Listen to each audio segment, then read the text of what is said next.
Ayan o, grabe traffic oh. Dati may stoplight to, di ba kuya? Oo. Nasira. Nasira.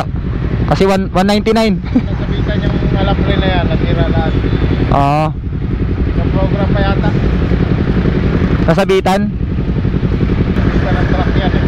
Yung lahat, lumaytay lahat. Pero dati yung ano na yan, di ba? Yung stoplight din yan, bantagal ng ano, 199 eh, no? Parang manginasal eh. Kaya nagta-traffic din eh. Ang gulo eh.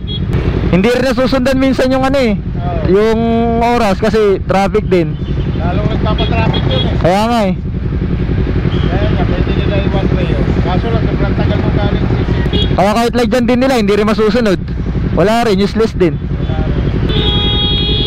Ay, nagbubusinahan na yung mga rider oh.